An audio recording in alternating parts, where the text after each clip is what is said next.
Hello and welcome to another episode of ICU Podcast. Today we're going to speak about celebrities, influencers, PR, and startups. And I couldn't think about a better person to join me on this episode like Shamim. Welcome, Shamim. Thank you for having me. Our PR girl. Our PR girl. Of course I'm a PR girl. Of course, I know how to gossip. Of course. So, Shamim, let's, in this episode, talk about a lot of expectation versus reality, about the real life and real hustle around PR market and, you know, all of this in general. Yes, let's do it. Okay, first question is... Hit me. What the hell is PR, Shamim? Yeah, it's a word that gets thrown around a lot, actually. So PR actually stands for public relations, not press releases. So often I get clients being like, hey, I need a press release. Now, that used to work in the 90s. It was a great way to kind of get the word out about your brand. But now things have really changed. People focus on different ways of publicizing themselves. So when you look at, if you ask a straight question, what is PR? What is public relations? It's literally managing how your brand is mentioned or how you are talked about. And actually, we do PR every day for ourselves, within our families, with our in-laws, with your mom, with your cousins. There's a certain narrative that you use that comes out of key messages that you create. So everyone has these key messages, whether they're individuals or they're an organization, and then you use different vehicles to kind of push them out. So the influencers world, which is very much your world, is something that is only one vehicle that we use. So PR is various vehicles that are used to manage a brand's reputation. You know what is funny? Sometimes like I go through TikTok and, you know, all the social media, and when people are talking about PR, they're thinking that PR is like, you know, when the brand is sending you gifts, and they're thinking this is the whole PR, like people sitting there in this huge brand's organization and just sending the box to people, and this is the whole PR. They don't really understand about the whole world standing behind these two letters as a PR. Yeah. They're thinking it's something very easy. Yeah. I think even clients think they're easy. They're like, how much each? Why are you charging us this much? Why do you need to take money from me? See, for that PR kit to get to the influencer, there's so much work that goes behind the scenes, from organizing the product, figuring out the best target audience for it, finding these influencers, dispatching it, making sure they say the right things. There's hours and hours and hours and days and sometimes months that go out, sometimes months that are taken up just to get to that stage of the person posting and using the right hashtag. So yes, it is a great way to publicize your brand. If you have a consumer product, it's a fantastic way. I always suggest it. Send the kits to influencers and celebrities and get as many numbers as possible. I think this is the best thing as a marketing also, like, you know, technique to, before launching any kind of products or whatever they're doing. I don't know, I appreciate the brands which literally take such a huge effort into creating the PR box. Just, you're thinking about that, it's just a box to send the product, but a lot of brands are literally just sending in the box, you know, and that's it. But some brands which are going literally huge and viral, they're sending like this incredible PR, which you want as an influencer, as a user whatsoever, you want to take picture, you want to post on social media, you want to push it to the mass so people will know about that. This is like, wow. It is, but like it also depends on the influencer. You know, I wish I have a PR kit. I should have showed you what's in it, and I feel like this specific one that I have right now is priceless because it's fragrances from the early 1900s, so like 1932, 1950s, and it's fragrances that have kept their scent, so the smell is still very strong. Now we've just dispatched that to fragrance influencers, which there aren't a lot of them, trust me, because I looked for them, but it's remember, there's a huge cost that goes behind that, and you can only do it if you're a consumer brand that is, you know, it's not expensive. Like I had a jewelry brand, I was speaking to the founder a few weeks ago, and she's been doing it, and I said, you need to stop doing that because her jewelry is real gold. And I said, you need to let influencers borrow and celebrities and wear your brand, and then they have to give it back, which is an approach that most high-end brands take. She's a startup. She cannot afford to be gifting people, obviously, gold, you know, jewelry. But you know what I mentioned?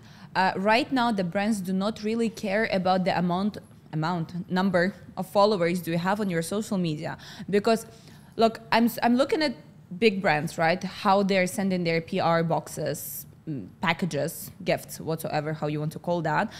A lot of influencers, let's say, they're like, nano, very small creators. I don't call them influencers, but they're creators. How many followers are we talking? Like, throw a number. 4,000, 3,000, Okay. Which is, comparing to like 1 million follower influencers, it's like nothing. It's literally nothing. But brands have more awareness to send the products to nano creators, because what I've seen right now, a lot of influencers, they like buy their followers. Like, come on, we all know that. It's like, number one, it's easy to track, especially when you know how to do that. Yeah. That like those followers are fake. So I prefer to send my products to the small creator, small influencer, but all of them have the very strong awareness with and like contact with their audience. So it's more beneficial for me than to send it to like 1, 2, 3 million, and I'm not even sure if it's real. Yeah, and I feel like sometimes the influencers with less followers have more engagement and True. more impact. Totally and agree. Actually, they're a lot easier to work with, right? So you're not competing with the huge... I've had celebrities follow me and I got 0 followers from them, which makes me question if their followers are real or not. I have stories like this also. Which is, by the way, this is their business, that's fine. But I think as brands and agencies, we need to get smarter more than ever and get more creative with how we get this impact. Events, for instance, we were talking about events in Dubai earlier. Yeah. I always tell my clients not to have events.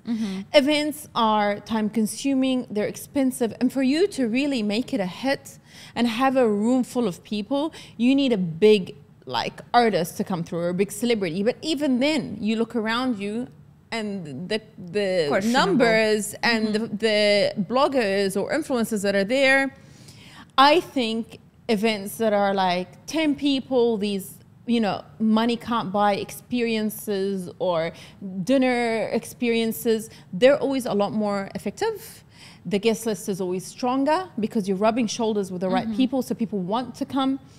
And you don't get the wrong guest list. It's all about who is there. You could have 20 people at an event, but they're so strong that your event's presence looks so much.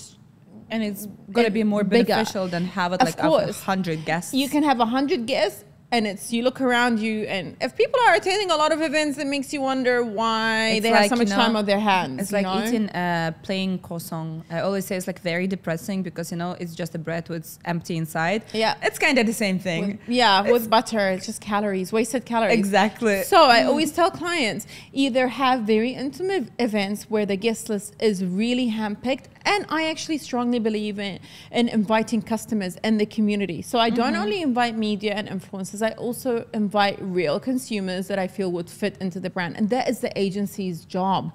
Do not hire an agency that's just ticking the boxes. You need to hire an agency that is handpicking these, guests and selecting them and reviewing their content, making sure they're not attending everything. That's ridiculous if they are, because they just want freebies, obviously. Exactly. And they don't even know in which specific niche they are representing themselves as a influencer. Like, for example, if you're an influencer, like fashion influencer, right? And you're coming to a food event or whatsoever, you're like, doesn't actually make sense. But I just want to be there because I'm an influencer. Everyone is inviting me. Yeah, okay, but you need to stand your ground. Like, if you go to one direction, be in that one direction and just expand there and grow there instead of being everywhere. Exactly. And then eventually you can turn that into a business. And I always talk about this. So influencers that have so many followers, which obviously takes so much time to kind of gain and so much effort to put all the content and build it and everything, it is so important to take that and turn it into a business. But if you stick into one, whether it's food or fitness or lifestyle or whatever it is, that niche, you need to take it and then build a business around it, because you already have followers that are interested in that topic. Agree. Okay, let's talk now about the influencer, the topic we started to talk and decided to keep it for the camera, about how do we call this? I got famous overnight type of influencers. Can be an overnight celebrity. That's a Jay-Z song, isn't it? A lot of people nowadays, especially old generation, that's us. All generations us. No, come on, no. I would say my dad. It's kind of a fit into that I'm category. probably around your dad's age, but carry on.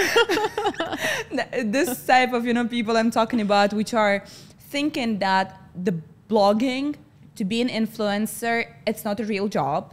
This is, we've heard that a lot, that, oh my God, what are you doing? Like a video and you're calling this that you're doing the real job. And this is what I'm always saying to this kind of people. Okay, man, stand here, make at least one video. See how much it's time consuming. You need to think about idea, this, like there's a lot of things just coming into one video. Sometimes you need a huge team for that. Not everyone is working by themselves, they have a team. So people do not believe that this is a real job. And after that, what is very funny, those people do not stop and they start to make money. They start to be famous, a lot of this. And those people are like, from where you're getting your money? Yeah, from the job I'm doing. You know what I mean? So what is your thoughts about all of this kind of debates? Wow, it's a never-ending debate, right? And Never. I feel like the older generation, I mean, my mom still doesn't understand what I do. It's very confusing. I'm always on the phone and it doesn't make sense to them, right? Of course. The influencer world is here to stay, right? And my thoughts are brands need to jump on that bandwagon as well, right? So your business, Zone in Media, you're a production company, right? So you produce assets and content for brands, reels, social media, and then for personalities, and you produce podcasts, right? Your business is the future, in my opinion. PR is dying, guys. But I don't think that PR will ever die. well, it goes hand in hand. I always tell clients, do not come to me and ask me to fill up a room or a restaurant for you without building your digital channels. Sure. And right now, every second client wants to be on a podcast because content is king, community is queen. That's the best way That was to nice. put I it. have goosebumps. It is Legit. content. If you do not have content online, whether you're a business or an entrepreneur, I don't care what you are. If you're a dentist, if you're a plumber, it doesn't matter what you are. You need to produce content. You need to make sure that the world sees you online. You need to make sure that the world understands what you do. And let's talk even about teachers, for example. The teachers who you used to think they only are at school, kindergarten, and universities. Now the teachers are going online. They're opening their online schools, right, where everyone around the world, homeschooling is big. Exactly. Start to let's say English teacher, learn the language. Doesn't matter. This is how they're expanding. Instead of just sitting in the classroom at the school, they decided to go bigger online. And it's the future. Exactly. And it's here to stay. Exactly. And that's why I tell clients, and whether you're an individual interested in a certain topic or you are a business or a startup, the first thing you need to do is get your social media sorted. If you can get a podcast plugged in as well, do that. Content is king, and podcasts, it's time for our region to finally be at that level where podcasts are huge, and it is the future. And that's why I think your business is a great idea, Elena. Thank you. I think it's here to stay for sure. But then you tie it in with PR, and all of a sudden you're in golf news, and you have a podcast, and your reels are all over TikTok and Instagram. Which let me just come to TikTok in a minute, okay? Yeah. I'll come back to TikTok. We'll talk about TikTok.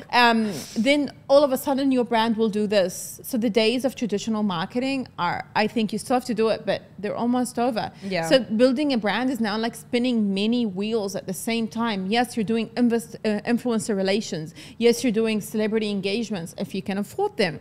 Celebrities are very big and expensive right now. Of course. Especially Hollywood. The prices have just gone insane. $1 million gets you nothing. Let's not forget how much they spent on Beyonce's 1-hour performance in Royal Atlantis. Yeah, I mean, and we're still talking about it. So money well spent, I think. They've positioned the brand at a certain level, haven't they? Of course. Come on, this is Beyonce, okay? Oh, Queen Bee. She's my girl. Queen Bee. I want to be her. It's, I'll drop my friends and family to be her BFF, including my kids, that is.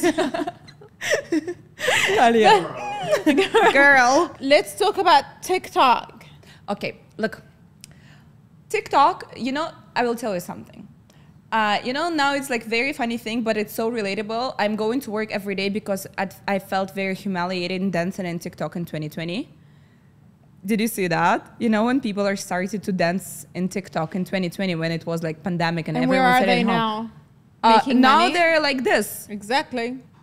freaking famous, making ton of money, Yeah. like this. And we were thinking, I'm bigger than that. I'm not gonna do that. Oh, we're and not now bigger. you're I'll going dance to right office. And now you're going and working in office, like 5 to 9 job. Yeah. Yeah. TikTok is the future. If a brand is not on TikTok, then it doesn't exist. The eyeballs on TikTok are next level. It's like being on Times Square in New York City, literally. The advertising value that you get out of TikTok is next level. True. Like, it's, forget Instagram for a minute. Instagram is amazing. I love Instagram. I think it's definitely an amazing platform. But TikTok is super important for brands, and Reels for both TikTok and Instagram. Oh my God, if you are not doing them, and I'm guilty of this as well, if you're not doing them and really pushing them out, then your brand doesn't exist. Look, to be honest, talking about like Instagram and TikTok, like me from the creator perspective, right? I do believe that the content on TikTok and on Instagram should be different. TikTok is a platform about more life, about something more real, fun. This is some sort of content you're posting on TikTok. You cannot post on Instagram because it will just not go. You know what I mean? On TikTok, I don't know. On TikTok, for example, as a brand, right? You can be like, oh, hi, do you want to try this? Get this one, blah, blah, blah. People like fun. People like real life type of content. This is what goes to TikTok. But obviously, you're mixing it with, like, let's say, educational content or whatsoever. But if we can see the girls just making the videos of, you know, like, what was that girl who got like 40 million likes on TikTok? If someone will post it on Instagram, it will not get that viral because this type of content is not for Instagram. You know what I mean? This is why you're good at your job, and I will never be able to do your job. And I always tell people, if you want to hire a social media company, you need to have someone under the age of 25 or 25 doing it, because you guys are you are the generation of doing this. You know what's going to click and what's not going to click. If I'm posting, you know, like nothing, bam, boom, it got because I was disciplined. The content is always there. You know, we had this thing like before, people were thinking like, I need just to post 3-4 times per week. It's going to be enough. Otherwise, I'm not going to do anything. Forget about these people. Post 10, 15 per day. Okay. Look, I like this example, this, you know, Mr. Thank You guy. Yeah. He got like what? In 1 year, he got 30-something million followers. Yeah. Why? He doesn't care about how many reels he's posting. In one day, he was saying that he's posting 10, 15 reels per day, and you're afraid to post 3 or 4 or every day, like 7 per week. Yeah. Just stop being afraid and post. One will not go viral, another will go viral. After that, maybe not, but then it will just grow and more and more and more. This is why I always say, Shamim, don't stop. Yeah. Come and shoot. Let's make now I'm content. But okay, so let me ask you a question. Does timing matter? Like what time you post? No.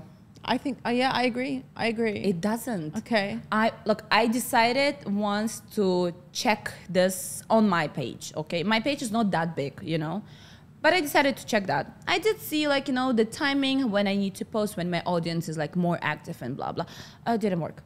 Like, really didn't work. I posted in the morning, in the day, in the night, you know, like, for example, when in there, somewhere on the West, is going to be, like, a morning time. It doesn't work because you never know when it's going to come. Yeah. I had the things when I was posting a reel, and it got viral after 2 weeks. There we go. And this is also, I say, when you post something, it doesn't get views, do not delete this content because you never know how it's going to blow.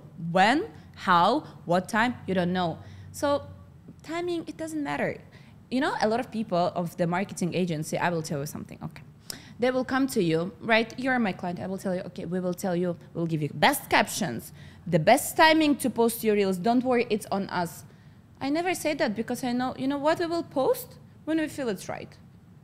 That's it. When we will study your page, we will see how it's working and we will post. I will never give you the timing. I'm not the person who is sitting in the head of Instagram department, you know, in the Instagram, or I'm not the creator of the application saying like, now it's time to push this reel, let me do that. It doesn't work like that. It doesn't. And I think it's also what you post and how you post it. And I feel like personally, my page is all over the place. You know, it has the mommy element, it has the startup element, and then it has the PR element, and then it has celebrity element. It's confusing, right? But I refuse to like stay in what, because I'm a person, right? And I've got so many different elements to me. And I think from a PR perspective, like it's also like social media. It's also, you never know if a journalist is going to take your story. So all you have to do is build your narrative however you want it to be, right? And you don't have to copy anyone else. I think copying is the worst thing you can do. Look, copying, it's not like that bad when you're just starting. Sometimes people are confused, and when, you know, they're trying to understand what are they, what is their type of content, and how they want that. You can not copy, you can get inspired. Get inspired. Get inspired, post, but then you will find how you want to do that. You know, I just found out that apparently there are companies that you can reach out to and buy, like say I don't like you. I can go and spend like $2,000 and I can buy, like put the messages I want, and these bots, like these accounts will go and comment anything that you're tagged on, will put all of these comments on your post, and it's basically like a defaming campaign. It's so... But you can also do it in a positive way, right? So you can do it for yourself and write amazing things about yourself and have all these comments. And this is so fake. It is fake, and it's very easy to catch on, but it does impact, like, for instance, a celebrity status. Here's the thing, you know, maybe I'm looking from the perspective of me understanding all of this thing. If someone, like, you know, a person on the street who doesn't know anything related to this, to the social media in general, right? You will open the comments, see, oh, a lot of comments, very nice thing. But you as a person who understands that, you're like, okay, that's tricky. Okay, here is this kind of likes and here is this kind of views. But, you know, it's just like a math is mathing in the brain when you see all of this thing. And in the same time, yeah, okay, sometimes maybe it get an impact of someone. But for yourself, you understand that it is fake. This is not the likes because I got viral or I did amazing content or I did something educational and I helped people in any way. It's just the thing that I bought likes, I bought views, and I bought comments. Okay, I have it. What it gives you? Yeah, it will not give you anything. And it doesn't even build you as a profile or a person. So I guess it's, you know, from a brand perspective, I always say start your social media pages and start creating assets. Day one, like before you register your business first, obviously. Do it legal, please. It's a great way to attract business. If you do not have social media going, fine. If you can afford PR, that's a huge asset because it really builds you, gives you that 360. But overall, I think, I mean, this is why I keep saying your business is the future. So I think we need to do maybe one more episode. I'm down. Let's do it. In the future. Sounds good. Thank you, Shamim, for joining our you for having I me. See You podcast. Thank you guys for watching. If you have any question or if you want to be a part of our podcast or if you want to create your own podcast, all the contacts down below. Thank you so much.